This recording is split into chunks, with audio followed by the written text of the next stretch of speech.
ಉಡುಪಿ ಜಿಲ್ಲೆಯಲ್ಲಿ ಅತಿ ಹೆಚ್ಚು ಮಳೆ ಕಾಪು ತಾಲೂಕಿನಲ್ಲಿ ಆಗಿದೆ.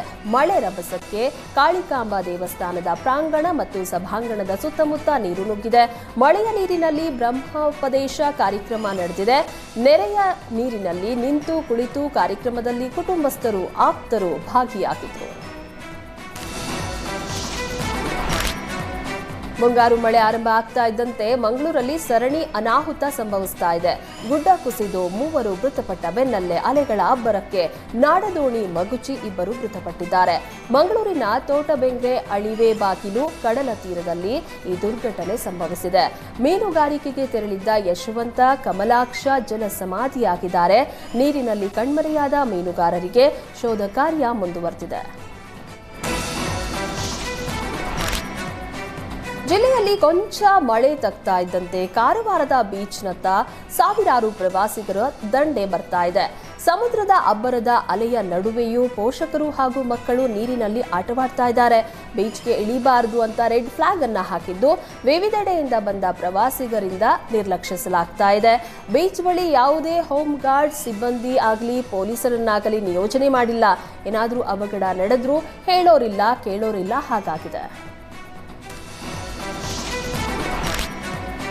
ಬೆಂಗಳೂರು ದಕ್ಷಿಣ ಜಿಲ್ಲೆಯ ಕೇಂದ್ರ ಕಚೇರಿ ಅವ್ಯವಸ್ಥೆಯ ಆಗರ ಆಗಿದೆ. ಇದು ಜಿಲ್ಲಾ ಕೇಂದ್ರ ಕಚೇರಿಯೋ ಅಥವಾ ಕಸದ ತೊಟ್ಟಿಯೋ ಅಂತ ಗೊತ್ತಾಗ್ತಾ ಇಲ್ಲ.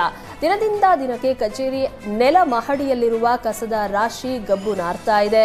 ಜಿಲ್ಲಾಧಿಕಾರಿ ಕಚೇರಿಗೆ ಬರುವ ಜನರು ಮೂಗು ಮುಚ್ಚಿಕೊಂಡು ಓಡಾಡುವಂತಾಗಿದೆ. ಕಸ ಕೊಳೆತು ನಾರ್ತಾ ಇದ್ರು. ಜಿಲ್ಲಾಧಿಕಾರಿ ಹಾಗೂ ಸಿಬ್ಬಂದಿ ಮಾತ್ರ ತಲೆ ಕೆಡಿಸಿಕೊಂಡಿಲ್ಲ. ಬೆಂಗಳೂರು ನಿವಾಸಿಗಳಿಗೆ ಗುಂಡಿ ಗಂಡಾಂತರ ಮಾತ್ರ ತಪ್ತಾ ಇಲ್ಲ. ಸಿಲಿಕಾನ್ ಸಿಟಿ ರಸ್ತೆಗಳಲ್ಲಿ ದಿನದಿಂದ ದಿನಕ್ಕೆ ಗುಂಡಿಗಳು ಹೆಚ್ಚಾಗುತ್ತಲೇ ಇವೆ. ಲಗ್ಗೆರೆ ಕೆಂಪೇಗೌಡ ನಗರದ ರಸ್ತೆ ಹಾಗೂ ಮುನೇಶ್ವರ ಲೇಔಟ್ ರಸ್ತೆ ತುಂಬಾ ಗುಂಡಿಗಳೇ ಇದ್ರೂ ಅಧಿಕಾರಿಗಳು ಮಾತ್ರ ಕಣ್ಮುಚ್ಚಿ ಕುಳಿತಿದ್ದಾರೆ. ಮಳೆ ನೀರು ನಿಂತರೆ ಗುಂಡಿ ಯಾವುದು ರಸ್ತೆ ಯಾವುದು ಅನ್ನೋದೇ ಗೊತ್ತಾಗಲ್ಲ. ಕಳೆದ 7 ವರ್ಷದಿಂದ ಈ ನಗರದ ನಿವಾಸಿಗಳ ಪಾಡು ಕೇಳತೀರದಂತಾಗಿದೆ. ಪಾಲಿಕೆ ಅಧಿಕಾರಿಗಳಿಗೆ ಗುಂಡಿ ಮುಚ್ಚುವಂತೆ ದೂರು ನೀಡಿದ್ರೂ ಯಾವುದೇ ಪ್ರಯೋಜನ ಆಗಿಲ್ಲ. ಚಿರತೆ ಆಯ್ತು, ಮಂಡ್ಯದಲ್ಲೀಗ ಮೊಸಳೆ ಕಾಟ ಶುರುವಾಗಿದೆ. ಚಿಕ್ಕಯರನಹಳ್ಳಿ ವಿಸಿ ನಾಲೆಯಲ್ಲಿ ಮೊಸಳೆಗಳು ಪತ್ತೆಯಾಗಿದ್ದು ಗ್ರಾಮಸ್ಥರು ಭಯಭೀತರಾಗಿದ್ದಾರೆ. ಮಂಡ್ಯದ ಚಿಕ್ಕಯರಹಳ್ಳಿಯ ನಾಲೆಯಲ್ಲಿ ಕಳೆದ 10 ದಿನಗಳಿಂದ ಭಾರೀ ಗಾತ್ರದ ಮೊಸಳೆಗಳು ಬೀಡು ಬಿಟ್ಟಿವೆ.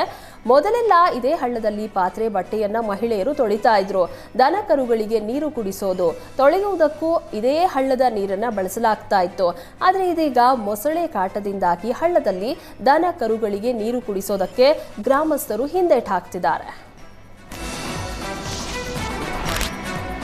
ಬೆಳಗಾವಿ ಜಿಲ್ಲೆಯ ಹಿಡಕಲ್ ಜಲಾಶಯದಿಂದ ಧಾರವಾಡ ಕೈಗಾರಿಕಾ ಪ್ರದೇಶಕ್ಕೆ ನೀರು ಪೂರೈಕೆಗೆ ಭಾರೀ ವಿರೋಧ ವ್ಯಕ್ತವಾಗ್ತಾ ಇದೆ. ಬೆಳಗಾವಿಯ ಚೆನ್ನಮ್ಮ ವೃತ್ತದಲ್ಲಿ ಕರವೇ ನೇತೃತ್ವದಲ್ಲಿ ಬೃಹತ್ ಪ್ರತಿಭಟನೆ ನಡೆಸಲಾಯಿತು. ಆರ್ಟಿಒ ಸರ್ಕಲ್ನಿಂದ ಚೆನ್ನಮ್ಮ ವೃತ್ತದವರೆಗೆ ಮೆರವಣಿಗೆ ನಡೆಸಿ ಟೈರ್ಗೆ ಬೆಂಕಿ ಹಚ್ಚೋದಕ್ಕೆ ಯತ್ನಿಸಿದ್ರು. ಈ ವೇಳೆ ಪೊಲೀಸರು ಹಾಗೂ ಪ್ರತಿಭಟನಾಕಾರರ ನಡುವೆ ನೂಕಾಟ ತಳ್ಳಾಟ ಉಂಟಾಗಿದೆ. ಟೈರ್ ಕಸಿದುಕೊಂಡ ಪೊಲೀಸರ ವಿರುದ್ಧ ಕರವೇ ಕಾರ್ಯಕರ್ತರು ಭಾರೀ ಆಕ್ರೋಶ ಹೊರಹಾಕಿದ್ರು.